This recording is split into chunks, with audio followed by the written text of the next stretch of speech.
So here we are. Okay, I'm so glad to see you. No, but you were perfectly positioned. Oh, there we Get go. right back to where you Wait. were. Right there. That's perfect. You're great. Now we're Oh, up can you hear me? Yep. Perfect. Okay. Everything's great. You're And very quiet for some reason. am I quiet? Can you hear me Uh, now? yeah. Not really. Let me just try something. Sorry. Okay. All right.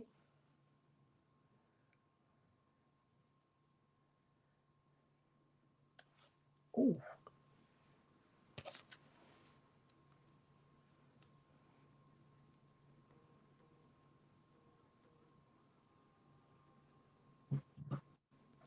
Can you hear me now? Oh, much better. There we go. Okay, perfect, perfect, perfect. I Wonderful. was like, oh Oh my my gosh, goodness. no, no, no, no.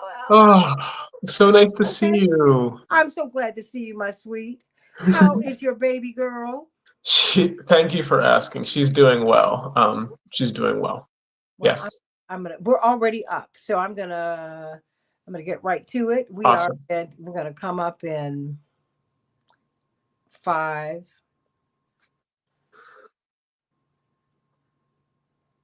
Hey everybody, welcome to the Santita Jackson Show here on AM 950 Radio, the voice of progressive Minnesota. In the last hour, we had a rousing conversation about these contentious congressional town halls. And we're going to continue. I guess we ended up having a town hall of our own. It was like 7 people who participated, and there were a lot of differing opinions. So please, everybody, like and share, and pass that around. But, what we try to do is learn to disagree without being disagreeable. Help us with the algorithm. Like and share the show, like and share the show, like and share the show. I'm having the experience of seeing that over time our shows get millions of views. Like we're seeing that. But what we need you to do is like and share in real time. And even if you watch it later on, like and share the show. It helps us a lot. And we need that. Hey, Bernadette, first one over here, at least the first one to express yourself. Let's talk about the Middle East. Meet me on Blue Sky, Santita Jackson, santitajackson.bsky.social or X at Santita J or the Santita Jackson Show. This is where you are right now. Like and share and subscribe, everybody. Like and subscribe. And the Santita Jackson and Friends Facebook page. That's the only place where I can have friends. What about the Middle East? And why is it such a flashpoint? Such a flashpoint. It always has been. But there's just something about it that just arouses such passion. Maybe it's because in this spot, 3 of the most followed religions in the world meet there. But so much of what we're dealing with is not religion, it's power, it's politics, it's land ownership. Now we see that Sudan, Somalia, and Somaliland have been approached, at least according to some reports, although Sudan said absolutely not. Somalia and Somaliland, which Somaliland is an offshoot of Somalia, they said, well, we haven't been talked to. Israel has really been trying to insinuate itself into the African Union. They wanted observer status. So they've been trying to get relationships with African nations that have resisted them because they don't agree with what's been happening with the Palestinians. They never have. But also, they didn't agree with how they helped the apartheid regime. Mm.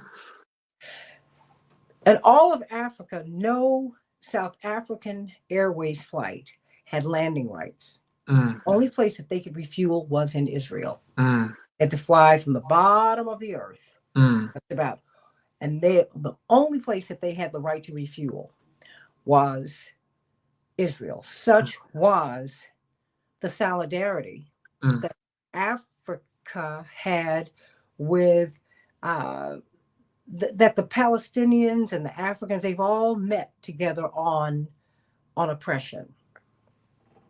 And let us be very clear, you have a lot of Jewish people of goodwill who do not agree with this. In fact, this movement for the ceasefire and for changing the relationship with Israel, it's been led by young Jewish kids. So, and so what's happening at Columbia University, our government is holding $5 billion worth of research grants and such over their heads. So now one of the world's preeminent universities is folding, is caving. So now they have someone who's going to oversee the department that African studies, Middle East studies, and no other department. What is that about? What about the relocation? The discussion of relocating Palestinians into the African continent. What is that about? What about the 50,000 mark that we've officially crossed in deaths? The Lancet study said months ago that at that time 186,000 people had been killed, at least. So, it's maybe quintuple the figure. People are up under the rubble. Mm. So, let's talk about this because we've got so many issues that are front and center, everybody. I know you've got whiplash. But this particular issue, Curry, Peterson Smith, Michael Ratner Scholar, fellow for Middle East, for the Middle East at the Institute for Policy Studies. So many great people are there. And you're such a brilliant mind. I need you to help us to understand what you're seeing. And I think your perspective is also interesting because you're so young. And there's already been a sea change. Mm. People who are in the youth.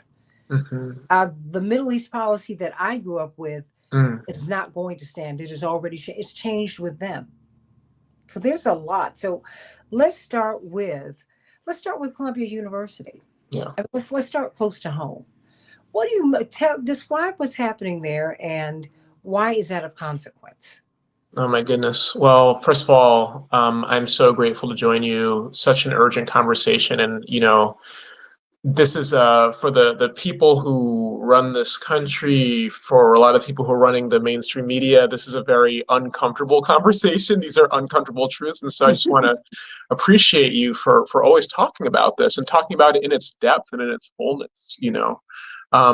So looking at Columbia, man, it really is this kind of, it's a window, on the fullness of the U.S.'s policy, not just in terms of supporting Israel unconditionally, but also in terms of how they treat Palestinians. And so we got to talk about Mahmoud Khalil, Mm-hmm. the Palestinian graduate student at Columbia who has been detained, a person who has permanent residency, but who Secretary of State Marco Rubio is saying can be deported anyway, right? And this case is now a test case for. Hold on. First, he was disappeared. That's right. That's right. They wouldn't have died. The arresting officers would not identify themselves as officers. So his wife, who is 2 minutes from having a baby, she's more than 8 months pregnant. That's right. She is freaking out. These people have burst into their home, into their apartment. They won't identify themselves in this environment. You don't know what's happening because he's also a young leader, quite soft-spoken, but he's a leader. You don't know what this is. That's right. And then they don't put him in New York or New Jersey. They sent him to Louisiana. That's right. I just had to put that there. That's right. Thank you. This is dystopian. It's like, this is very dangerous, I think. It's extremely dangerous. And I'm so glad that you added all that context, because it's a test case in so many ways. It's not just a test case in the legal system, though what happens legally will set a precedent one way or another. It will either set a precedent that, no, you cannot just summarily strip a permanent resident of their rights because they exercise their free speech in a way that you didn't like. Or it will say, yes, you can. So that's the kind of legal question, but it's also the question, yes, of how folks are being treated. Is it allowable to bust into somebody's apartment building and, without identifying yourself, these officers that didn't identify themselves, seize somebody and then, yes, disappear them time zones away? that is also being tested right now. And so I want to talk about Mahmoud, but I also want to talk about, just speaking to the question you asked, let's talk about Columbia University, because there's a lot going on at Columbia University, Mm-hmm. and Columbia was, of course, a key site, in many ways, the key site of student resistance last year, the student rebellion, Yeah. the last spring, when there were where there was this wave of student encampments. It really started at Columbia, and the Students for Justice in Palestine as an organization, and the Coalition for Palestine was decertified on campus. The university was said, we've had enough of this. And so they said, you can't be a club anymore. And so then all these social justice clubs and all of these affinity group clubs, Black Student Union, Caribbean students, Muslim students, etc., all said, well, fine, we will take up the mantle of Palestine. You can't decertify all of us. And then they launched the encampments, and Columbia University repressed it quite brutally, as did the NYPD, who was invited by Columbia University. And their steadfastness inspired students all across the country to set up encampments. So Columbia really has been a shining light for those of us in the movement, but it has been a thorn in the side for the people running this country, and the latest is, in addition to or alongside, happening at the same time as the detention and the kind of test case of Mahmoud Khalil, is, yes, this threat to cancel $400 million in federal funding. This is to an institution.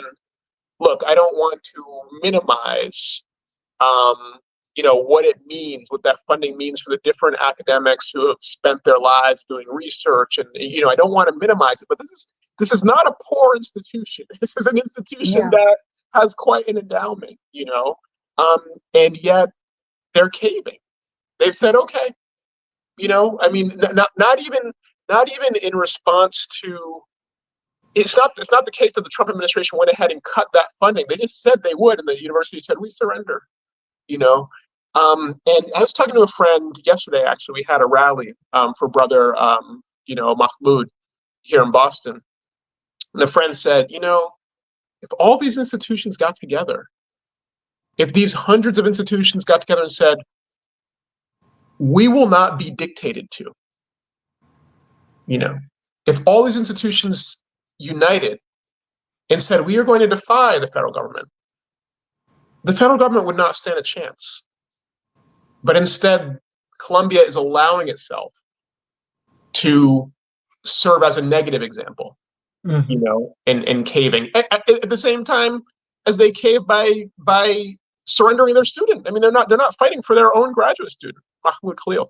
So I'm afraid that the administration at Columbia is giving us a bad example, but Brother Mahmoud and the folks who are rallying to support, I think, are pointing a way forward, not just for the Palestine movement and how to withstand this wave of repression against this particular movement, but in this whole wave of oppression that the Trump administration is unleashing.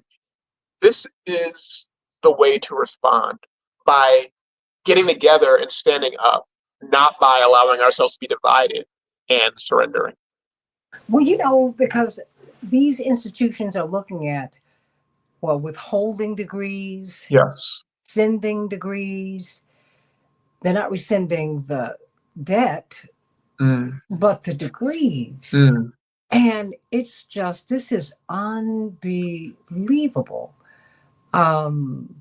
It's not unbelievable because in the United States, we do eliminate dissidents. Dr. King was a dissident. Malcolm X was a dissident. Medgar Evers was a dissident. John Brown was a dissident. I mean, we do that. And we can't act as if that is not a very real part of our history. But if we're going to go forward as a civilized nation, aims to be a civilization, this will not stand. That's right.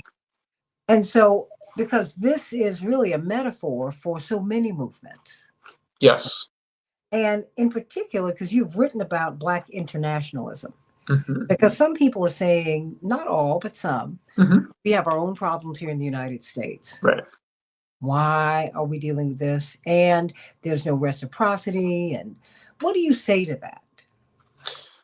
You know, I say so much, so many things. And look, I'm first of all, for folks who say we have our community, whether one thinks about our community as the people of the United States or whether one thinks about our community as the Black community, we say our community has enough problems. We can't worry about these other people. Mm-hmm. My first response is sympathy, because we do have a lot of problems. I mean, the challenges facing.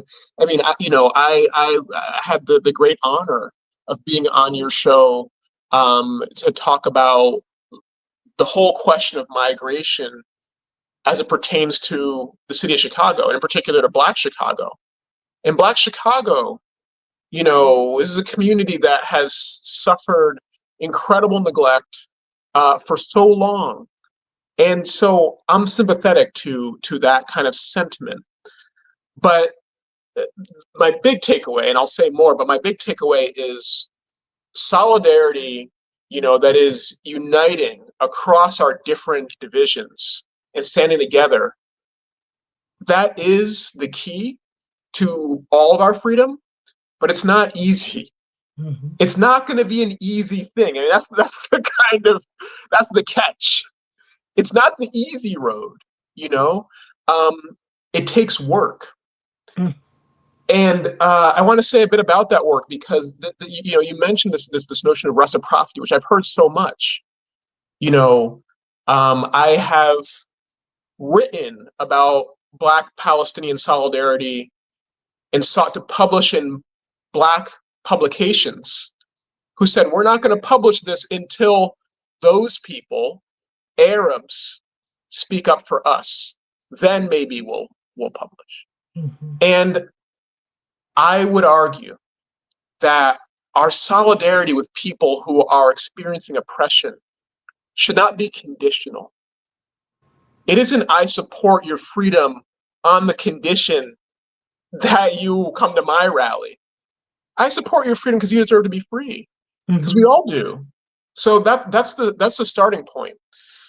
But that said, for what it's worth, our freedom really is bound up together, and I wanna point actually to Brother Mahmoud Khalil's own words. He wrote this letter last week. He transmitted this letter from detention that was published, here in the outside world. And he said, he opened with two thoughts. The first is, he said, who has the right to have rights? That's the question he opened with. And I think that, I mean, I know that sounds a bit heady, that sounds a little philosophical, but I think that he's putting his finger right on what we should be talking about. Because what he's saying is, if they're denying me as a green card holding Palestinian the right to have rights, they will deny you. Who do you think is part of this club of who gets to have rights? That's the first question he's asking. The second thing he said is, who has the rights to have rights? Not the Senegalese man who I've met here in detention. And so he immediately shifts the focus away from himself. He says, let's talk about this African who I'm detained with, right? That is our movement, and I understand there are folks who are not part of our movement who I've met who say, well, those people don't stand up for us. And I'm saying, friend, I think you need to engage with what our movement actually is, not what you've heard it is, not what you've gathered from Twitter, you know what I mean? But listen to what prominent Palestinian spokespeople are saying. And they are very clear that this is about Palestine, but not just about Palestine. This is about Africans. This is about Black folks here. This is about migrants. This is about anybody who's marginalized. So I think that we need to identify in that way, across the lines that are drawn to divide us, and see that our future and our present, it's bound up with each other. And if they get away with this with Brother Mahmoud, who's next? If they're trying to undo birthright citizenship. Who won birthright citizenship? The Black freedom struggle. That's why we have it. So if they take that away, with immigrants, that will be part of the path of taking all of our rights away, in particular, vulnerable communities like Black folks. So we have to stick together. That's what I say. We're talking with Corey Peterson Smith. He is the Michael Ratner Mideast Fellow at the Institute for Policy Studies. And we're having a range of conversations about the Middle East because it's central. Mm. You can't have a newscast without an extensive package on the Middle East, because even Ukraine is part of that. Yeah. And we really need to look at all of this because everything is tied up. Africa, the continent, is part of that. Yes. Because anytime Israel is trying to be part of the African Union, there's a reason for that. Mm. And they have been, and Africa has been resistant to relating to them, and their populations have pushed governments away from them because of African solidarity with Palestinians. See, I think we have to help people to understand, Curry, how internationally the struggle looks very different. Yes. Indeed, one of the leading figures of the Palestinian struggle is an African Palestinian woman, Fatima. Mm-hmm. Cuba came to the United States after the Batista Revolution, and the United States turned them down for help. Russia said absolutely. The South Africans needed support. The ANC needed support. Yasser Arafat jumped. Absolutely. Yeah. We will not just help you. We are in there with you. We will send fighters in there to fight with you. Yeah. Cuba, we will send fighters in there to fight with you. We will send doctors in. We're going to do whatever it is that we can, because what we're seeing with you, we're seeing it ourselves. That's right. And it's just wrong. Yes. And so I'm trying to find out where we go from here. Because this is, it seems like, well, with under the Biden administration, things were not getting better. They were not. Right. And they're not getting better. Well, I mean, it's not even going from bad to worse. It was just all bad. That's right. That's right. It's not even a matter of degrees. So what is next? Because there's so many people now in the administration who have such a hardline stance on this issue, and it's threatening to. I mean, the consequences for the West are dire. You know, I couldn't help but think when the power outage at Heathrow, said, okay, and we're having power outages all over the country that no one's talking. And I said, no, Heathrow is the gateway into Europe. Yeah. And it's the place where Africa, Asia. Yeah, the whole world. The whole world meets at Heathrow. Make no mistake, before you get over to get over the Atlantic, Heathrow is the destination point. That in Frankfurt, Germany, but no, Heathrow is it. Heathrow is it. And for their power to have been taken out, at least I just had the thought, something about this just doesn't seem right to me. Yes. And wondering, because you can push people with so much and so far for so long, Curry, and they end up coming back. You have a lot of American servicemen and women who disagree with what's happening.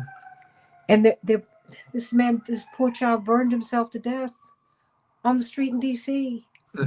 I mean, this is, to me, it's becoming even more dangerous, even more treacherous. Yes.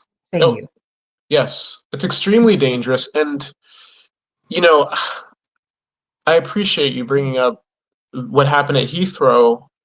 And what's wild is it's just one of so many. I mean, it feels like every day there's a new crisis that is revealing that the world system is not a healthy one, and it's evident how much the people who are running it have been neglecting the most basic kind of maintenance of just for things to work. I mean, how many issues with aircraft have we had in this country just since the inauguration? You know, we've got a measles outbreak in Texas. I mean, there's all these systems are breaking down. And I think there's a lot to say about why that is. But one thing I will say is I think that these things have been, you know, again, the people who we expect to be attending to these things in the government have neglected them in favor of other things, of investing in militarism, investing in an incredible, I mean, record military spending. And that has, the United States is leading the way, but they have brought others on the path. And so now Europe is talking about spending $800 billion as a continent, you know, the EU, you know, in military spending. A lot of those weapons are going to come from here, from the United States. You know, the military spending in the Middle East. We know who the supplier is of the weapons to Israel and Saudi Arabia and Jordan and, you know, et cetera, is the UAE. It's the United States. So that's where their attention has gone to, that, and then figuring out how to strip people of their rights. You know, and this goes back to your question, to both your questions about why pay attention to the Middle East, and also what do we do now? Because you know, I would argue that one of the things we should be doing now is paying attention to the Middle East, because whether we know it or not, what happens there impacts us. And you know, again, pointing to the example of Mahmoud Khalil, this test case that the Trump administration is exploring, can we take a permanent resident and cancel their status because we don't like what they're saying? This precise thing is what the Israeli political class has been talking about for a long time. They've been saying Palestinian citizens of Israel and Palestinian permanent residents should be able to be, we should be able to deport them if we don't like what they're saying. So they've been testing it in Israel, and now they're testing it here. And it's not a coincidence that the person they're testing it against is a Palestinian. You know what I mean? Oh, yeah. So these things are connected, and I think that part of what we have to do is pay attention. Now, I want to be careful when I say that, because there is so much going on that one would be forgiven for not paying attention to everything happening in Palestine. I understand that. And this is, you know, Steve Bannon is very explicit about a strategy that he calls flood the zone, overwhelm them, make it so they can't possibly keep up with what all we're doing. So this is, for everybody listening who's overwhelmed, this is by design. That's the plan, right? So you know, please let me be clear. I'm not saying our job is to pay attention to every single thing, you know, with energy. We can't do it. It's not possible. It's not possible. And that's okay, you know, but there needs to be, and there will be, and there is an emerging resistance. I mean, what you know, the town hall situation you were just talking about, this is powerful that hundreds of people are showing up. No, you know, thousands. And thousands. Bernie Sanders is, Yes, if there's a rumor that Bernie Sanders is going to show up, tens of thousands of people are turning out. That's and it's right. interesting. A Semaphore reporter, I was reading his story. I happened to see him on C-SPAN this morning, before I went to work. And he said, you know, well, he wrote, shall I say,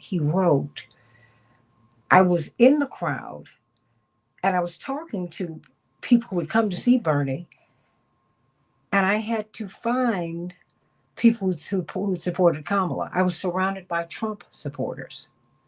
But in 2016, wow, people toggled between Trump and Bernie, because it's not about Trump or Bernie. Yeah, that's right. Whatever your leanings are, everybody, people on the so-called right and the so-called left, however you want to label it, however you are labeled, everybody knows you cannot pull together $400 or $500 for an emergency. That's right. Our most prestigious universities in the United States are $100,000 a year baseline for You cannot afford that. That's right. Um, you can't afford to buy a house. That's right. You can't work in a city and rent in the city. Can't do it. That's right. I mean, there is the American dream. White people feel betrayed. See, Mm, white people and black people came here on different propositions. We were brought in to build the country. mm, They came here to seize opportunities in a country that had been built. that's right. It's not that it doesn't mean that European immigrants did not contribute. They contributed Sure. in a way, but the Sure. foundation of the country and the infrastructure of the country, the architects of the country are black people, That's right. and we were unpaid. That's right. That's right. So hold it. So this whole thing that the country was built by immigrants, that's not true. That's right. Not true. Doesn't mean you didn't contribute, but let's tell the truth. That's right. That's right. And now these people who came here running away from despotism and tyranny in Europe, Mm, they had to get out of there. mm, I mean, the monarchy, they didn't expect to come to an oligarchy. mm, right. I mean, so to see angry white people, there's Yes. something, and I don't think that anger is going to abate. That's right. Because more are getting angry about the Middle East. More Yes. getting angry about not being able to educate their kids, buy a house, going to bankruptcy because they got ill, even That's with right. great insurance. I just see something, like you said, all this stuff is interconnected, right? Yes. Yes. Yes. And if I could say something, No, because please. I'm resonating with everything you're saying. And, these thousands who are turning out to hear Bernie and hear AOC, and the people who are turning out to confront their members of Congress who are home for recess, and people are saying, wait a minute, y'all taking our Social Security. This is not what we voted for. This all, it comes in a context. And obviously there's a context of this very reactionary, hard white supremacy, kind of Christian nationalism, the misogyny, the transphobia, the homophobia, the anti-immigrant, fanaticism, the Islamophobia. I mean, that is part of the context, a huge part of the context. But the other part is actually those years of Black Lives Matter struggle. That was not too long ago. And particularly for young people, they haven't forgotten. Do you know what I mean? I mean, you think about folks who are in college now. These are folks who were in middle school and high school during the 2020 uprisings, in response to the murders of George Floyd and Breonna Taylor. These are folks who were in elementary school as Black folks took the streets, in response to the murders of Trayvon Martin and, Sandra Bland and so many, Freddie It was a Gray. girl who wasn't out of high school who took the video that gave us George Floyd. That's right. It was Daniela Frazier. She was 17. And she did that because she learned, along with her entire generation, that when you see the police doing something, you take out your phone. That is it's built into the DNA of a generation of people. And what they learned, what so many of us absorbed from those years, it hasn't disappeared. Just because Trump is the president doesn't mean it all disappeared. The many people who bought Ta-Nehisi Coates' book, Between the World and Me, the many people who bought Ibram X. Kendi's How to Be an Anti-Racist, we didn't necessarily see that translate into, something super visible, but it didn't just disappear, And I think there's a lot of white folks who were not buying those books and who now are like, wait a minute, I'd vote for this. And some of those folks are saying, I wonder if those Black Lives Matter people had a point. You know what I mean? Like, I think that is part of the context. And they are hoping that we forget about the whole thing, and we can't just surrender that. So I really appreciate what you said, too, about, the so-called left and the so-called right, because we've got to figure out a new politics right now. You know what I mean? There were many people who were like, in 2016, were like, I'm either going to go Trump or Bernie, and a lot of us were like, wait a minute, what? How are you going to I go between? did. Because it was not about the person. It never That's is. right. It was That's right. about the position and what you're going to do. It was never. Exactly. It was not about Obama. Yes. It was about a black person who would be there. I Yes. know because at one time we were the black people who, even though we came from different places, Yes. coming out of the King tradition, we were coming up. We were coming from a whole different space. But many of us were so hungry. If Mm. just black, just, and then we found out, no, that's not quite it. Yeah. Yeah. And that I think we have to understand that about the Palestinian question, Yes. or what's happening in Africa. When you look at what's happening in in the DRC, Yes. what's happening in the Francophone nations, as they renegotiate their relationships with France. As Africans are very very clear on what happened to Gaddafi, and they're very angry about that. Very Mm. upset. And you know that Mm-hmm. they have been very very very angry with America about Gaddafi because he was the strongest black leader they had, and killed him and raped him with a machete. We Yeah. did, Yeah. because we wanted his gold. He had created a floor beneath which no person would fall in that country. Poverty did not exist there. They didn't do Mm. that. you know, Yeah. it's just they got people. You got married. You got $50,000 to start. I mean, just who. Yeah. And see, all of these things are.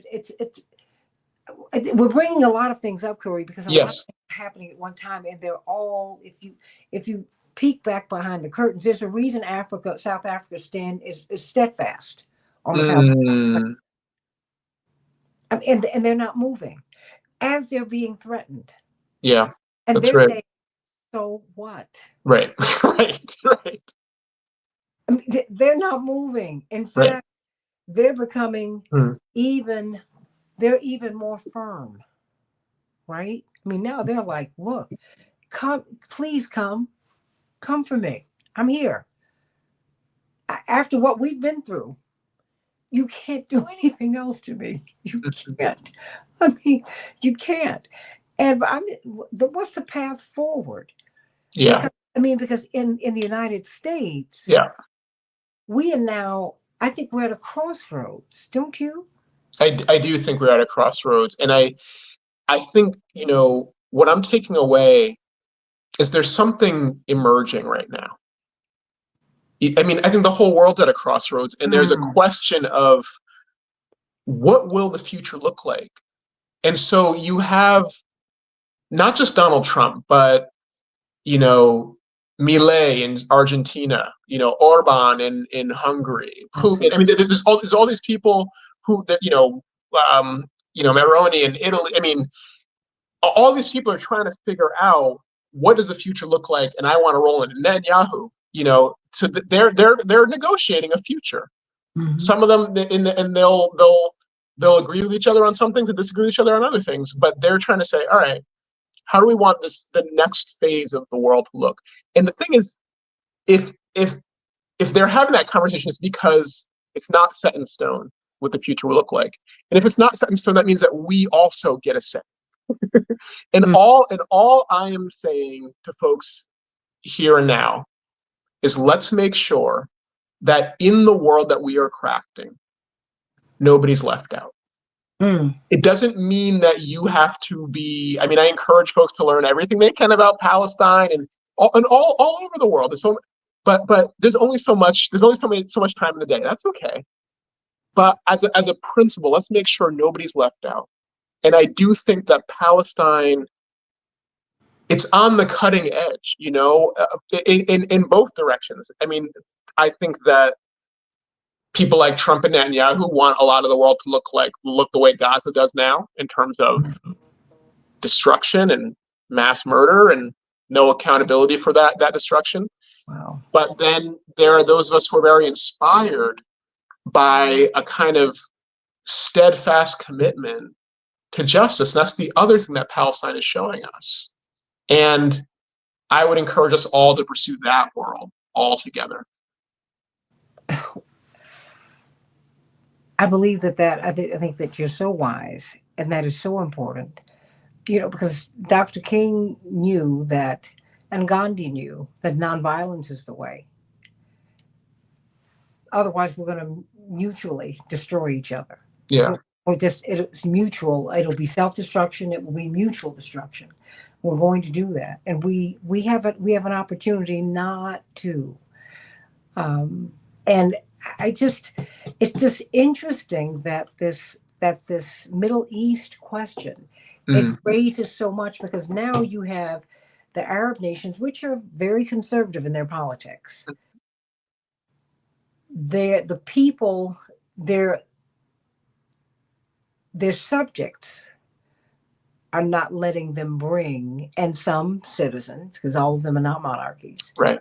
they're saying, no, you can't bring the Palestinians here, not because they don't want them, they Right. want to have their homeland. Can you That's speak right. to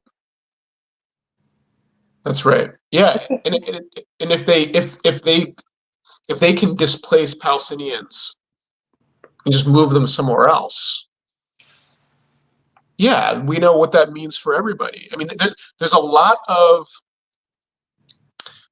there are different forces actively participating in this genocide, but there's a lot of powerful people, institutions who are quietly on the sidelines watching. They want to wait and see how this thing plays out because Why do you say that? if Israel and Trump get away with it, then they know that they can do it. I mean, this is how force works. I think quite a lot about in 2015, or I think it was 2012 actually. In 2012, the U.S. bombed this hospital in Afghanistan. This was when the U.S. was occupying Afghanistan. Mhm. They bombed this hospital in Kunduz, and it wasn't just one bomb. I mean, they flew back and kept shooting at this hospital for 30 minutes. You know, and as the hospital staff are calling, they're calling the Red Cross, or they're calling the Pentagon, and they're saying, because they give their coordinates to the Yeah. Pentagon, and they say, don't bomb, so they're calling saying, stop bombing, stop bombing. Okay, it was a disaster, and the U.S. Department of Defense said, we'll investigate ourselves. Don't worry, we've got it. And so this didn't go to The Hague. It wasn't dealt with international law. The U.S. investigated itself, and surprise, found out that discovered in its investigation that there was not a systematic problem. They claim to hold their own people to account. Fast forward a few years later, in 2015, as Saudi Arabia is bombing Yemen, they bomb a hospital. And when they get called out on it, Saudi Arabia says, oh, we'll investigate ourselves. Don't worry, we got it. This is how force works. Do you know what I mean? These states are paying attention to what each other is doing to see how far they can push it, how far you can mistreat people, how far you can strip people of their rights.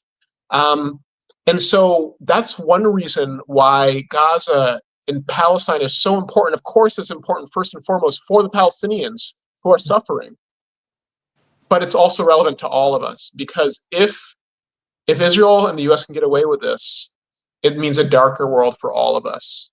I mean, think about this killing that's happening in the light, and then think about all the killing that's happening in the shadows, in the Congo, in Haiti, where there's much less attention. So if they can get away with it in Palestine, Breonna Taylor. that's right. I mean, the police were found to be not accountable, That's right. even though they broke into her apartment and they killed her. Yes, that's But I right. mean, this lack of accountability, it impacts Yes. everybody. That's why when in St. Louis, Mm, when Michael Brown was killed, the Palestinian kid said, "Hey, hey, hey, this is how you all need to deal with the police." yeah. They That's went right. on social media. They said, "Whoa, hey, hey, hey, let me tell you how you do this." Yes. We know because when they see us, Mm, they are in solidarity with us. yeah. I mean, now, mind you, when you get to the United States, the politics of whiteness is so strong. That's right. Something does happen to people when they come here because they are forced to choose. Absolutely. But the blessing of blackness Mm, is that we have no choice. right. We can never pass into anything but this gift of blackness, which Yes. makes us, keeps us clear. Yes. now, you have people they're trying to introduce being mixed race, and I have no problems, obviously, with having different strains in my ancestry, because Yeah. that's just part of being here Yes. and part of being human, quite frankly. Yes, that's Now, right. uh, but it's always, I mean, that was Du Bois said, "Hey, the color Mm, line, black line. That's it." Because there's something about those who are the damned, the despised. mm, When you decide to bring that into the conversation, see, that's why Dennis Kucinich has a tough time getting traction in the United States, mm, hmm. because he lived in a car with his parents and 7, 8, or 9 of his siblings. Wow. And when he went to Catholic school, the nuns would have to give them food and clothes. Mm, Instead of being embittered by the experience and contemptuous of the experience, he has compassion for mm, those who have been similarly posited, or those who are on the downside of advantage. That's what I ask people, because see, yeah. I was a Kucinich person before I was Bernie. But Mm. Bernie, I've always been Bernie, because Bernie came out of the Jackson campaign. Yeah. There were two white elected officials in the United States who endorsed Reverend in '83. Two Mm. in all of America. Wow. He was one of them. Wow. In '83, people thought he Wow. was crazy. This Jewish woman, bless her heart, slapped him in the mouth in public and told him that he was self-loathing. How dare you? How dare you endorse this? Wow. Felt so bad when I saw him during the campaign. I was like, "Are you okay?" He was like, "Oh, we're doing what's right. We're doing what's right. We're doing." I was like, "Okay, okay." He said, "No, no, no. In time, people will see. Don't worry about it. Just." And I'm just saying, we have to push, and Mm, that's why I keep coming back to the intersectionality, because you wrote so brilliantly about that.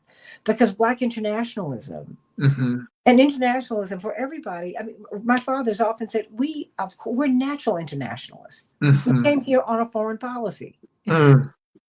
Right. He said, "So, what's the big deal? Of Right. course, we need to be involved in everything, because Right. we are everywhere. We're everything." Where do you see this going? Because the ceasefire, they were never Mm, going to let that stand.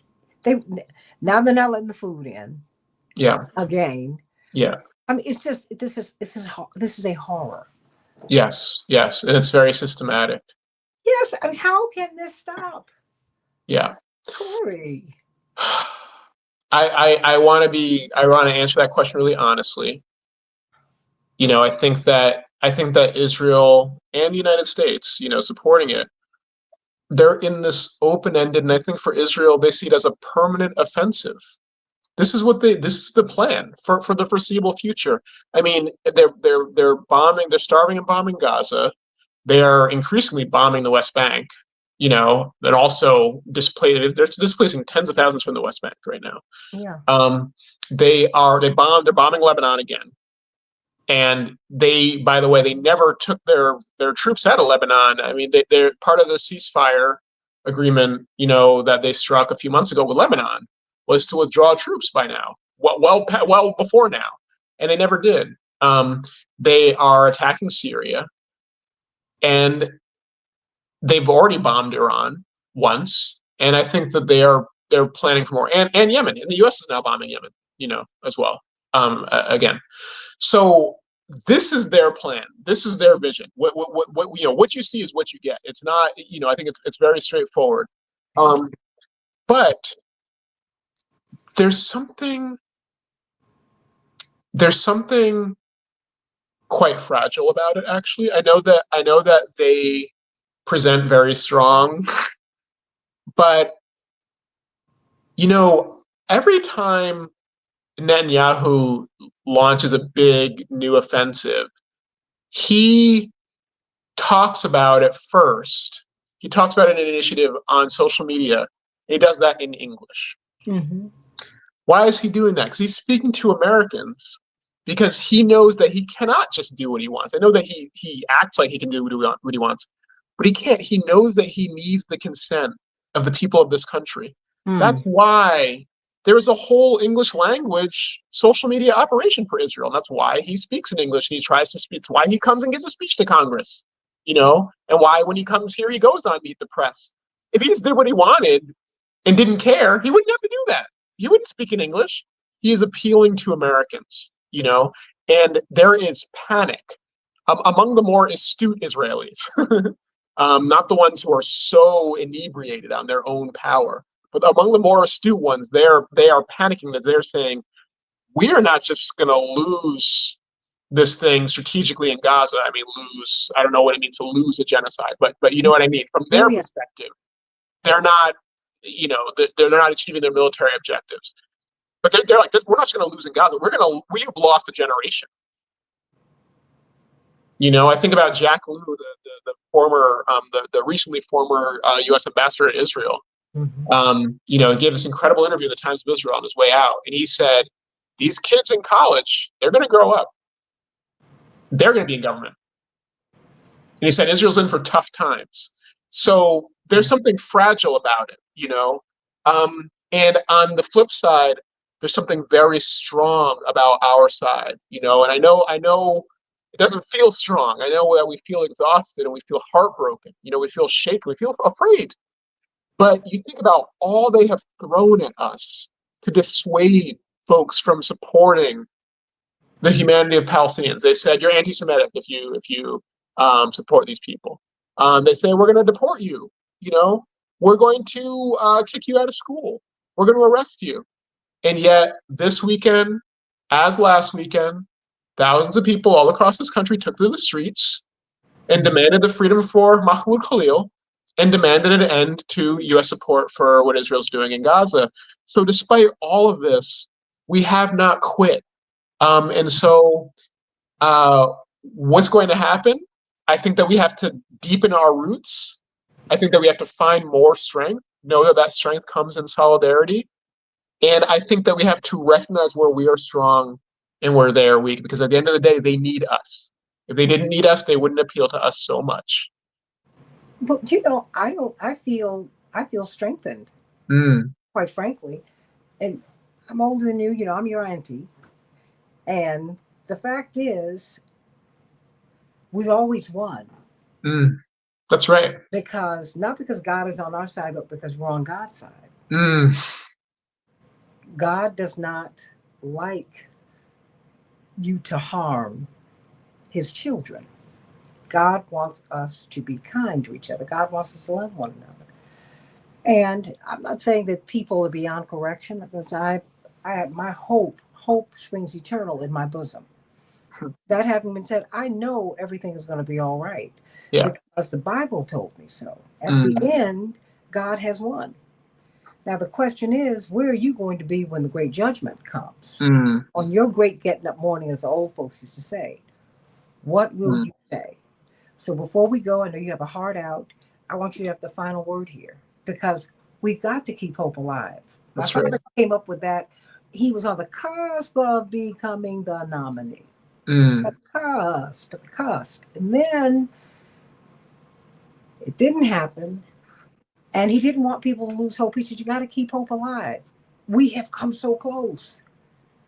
We smashed the color barrier. We've done that. Yeah. We brought Palestinians out here. We brought South Africa here. We've done all this. Wait. We're winning every day. Yes, that's right. And that the world that we're fighting for, I know that when you look at, again, the kind of repression, the kind of disasters that we're facing, I know that it can be discouraging, of course.